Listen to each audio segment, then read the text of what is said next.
A certain king had a beautiful garden, and in the garden stood a tree which bore golden apples. These apples were always counted, and about the time when they began to grow ripe it was found that every night one of them was gone. The king became very angry at this, and ordered the gardener to keep watch all night under the tree. The gardener set his eldest son to watch, but about 12 o'clock he fell asleep, and in the morning another of the apples was missing. Then the second son was ordered to watch, and at midnight he too fell asleep, and in the morning another apple was gone. Then the third son offered to keep watch, but the gardener at first would not let him, for fear some harm should come to him. However, at last he consented, and the young man laid himself under the tree to watch. As the clock struck 12 he heard a rustling noise in the air, and a bird came flying that was of pure gold, and as it was snapping at one of the apples with its beak, the gardener's son jumped up and shot an arrow at it. The arrow did the bird no harm, only it dropped a golden feather from its tail and then flew away. The golden feather was brought to the king in the morning, and all the council was called together. Everyone agreed that it was worth more than all the wealth of the kingdom, but the king said, "One feather is of no use to me, I must have the whole bird." Then the gardener's eldest son set out and thought to find the golden bird very easily, and when he had gone but a little way, he came to a wood, and by the side of the wood he saw a fox sitting. So he took his bow and made ready to shoot at it, but the fox said, "Do not shoot me, for I will give you good counsel. I know what your business is, and that you want to find the golden bird. You will reach a village in the evening, and when you get there, you will see two inns opposite to each other, one of which is very pleasant and beautiful to look at. Go not in there, but rest for the night in the other, though it may appear to you to be very poor and mean." But the son thought to himself, "What can such a beast as this know about the matter?" So he shot his arrow at the fox, but he missed it, and it set up its tail above its back and ran into the wood. Then he went his way, and in the evening came to the village where the two inns were, and in one of these were people singing, and dancing, and feasting, but the other looked very dirty and poor. "I should be very silly," said he, "if I went to that shabby house and left this charming place." So he went into the smart house, and ate and drank at his ease, and forgot the bird and his country too. Time passed on, and as the eldest son did not come back, and no tidings were heard of him, the second son set out, and the same thing happened to him. He met the fox, who gave him the same good advice, but when he came to the two inns, his eldest brother was standing at the window where the merrymaking was, and called to him to come in, and he could not withstand the temptation, but went in and forgot the golden bird and his country in the same manner.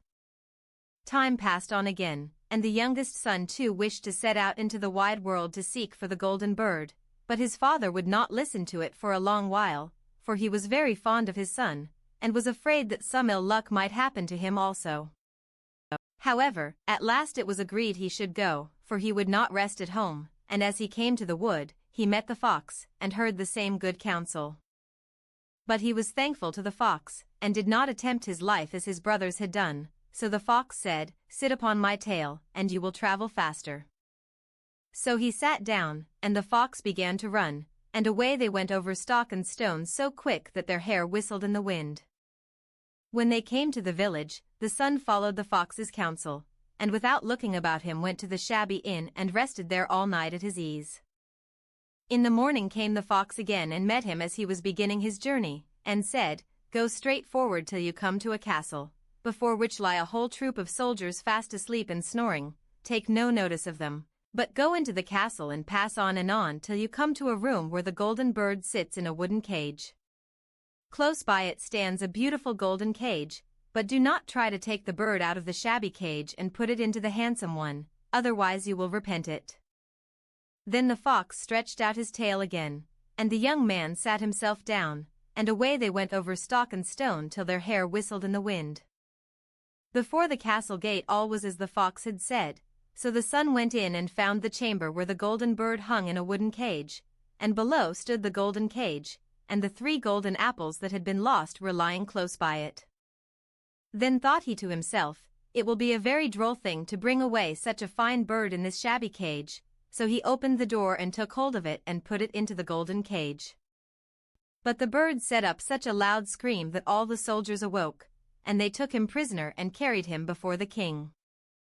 The next morning the court sat to judge him, and when all was heard, it sentenced him to die, unless he should bring the king the golden horse which could run as swiftly as the wind, and if he did this, he was to have the golden bird given him for his own.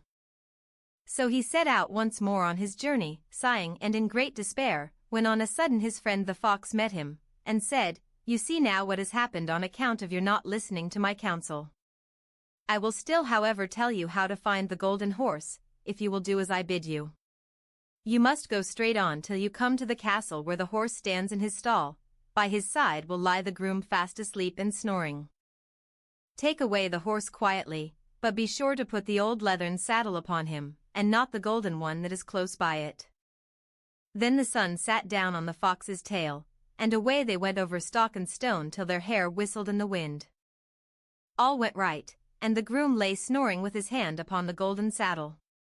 But when the son looked at the horse, he thought it a great pity to put the leathern saddle upon it.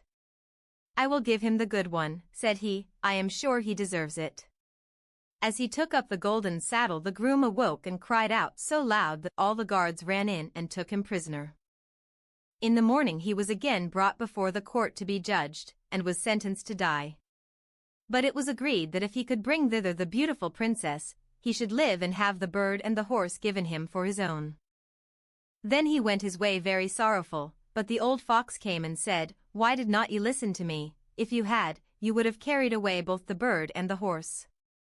Yet will I once more give you counsel. Go straight on, and in the evening you will arrive at a castle.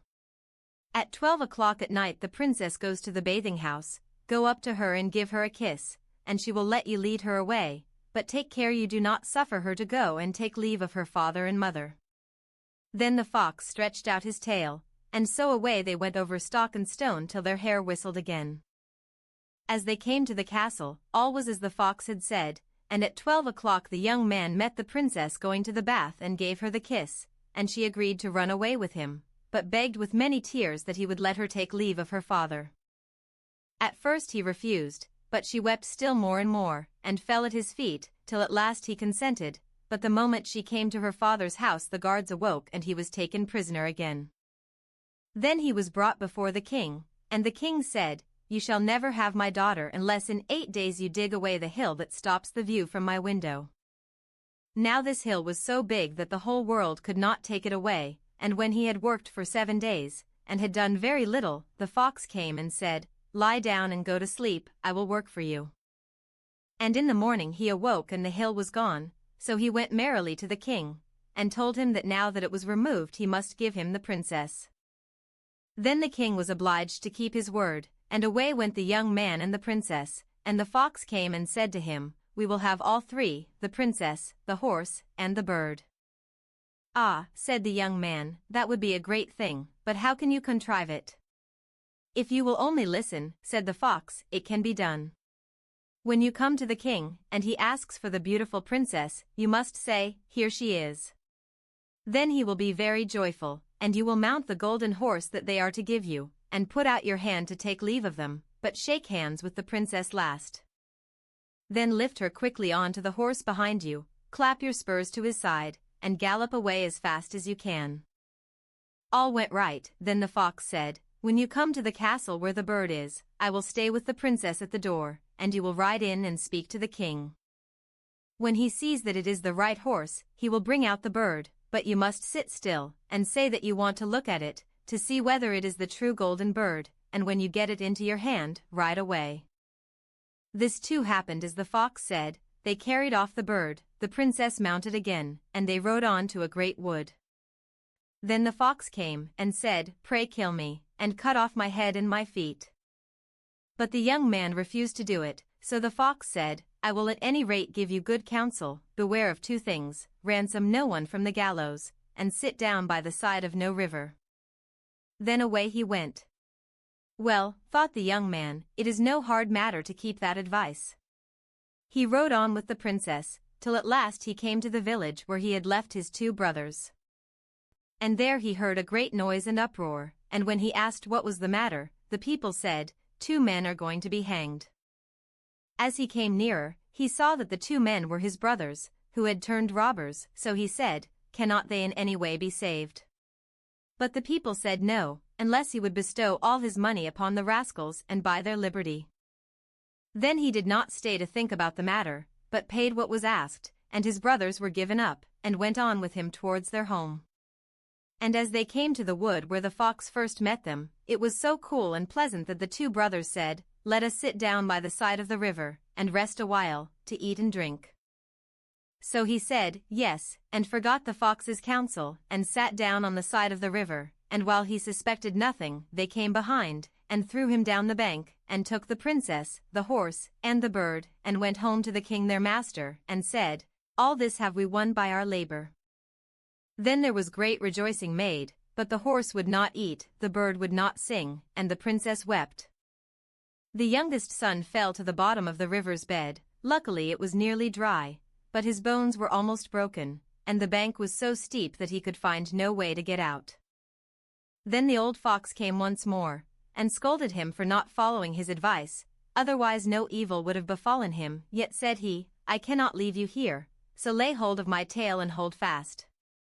Then he pulled him out of the river, and said to him, as he got upon the bank, "Your brothers have set watch to kill you, if they find you in the kingdom."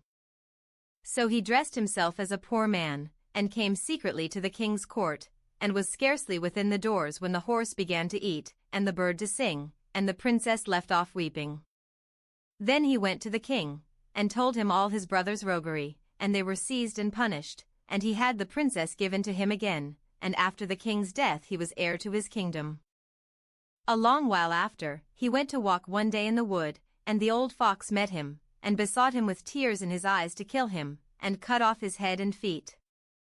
And at last he did so, and in a moment the fox was changed into a man, and turned out to be the brother of the princess, who had been lost a great many years.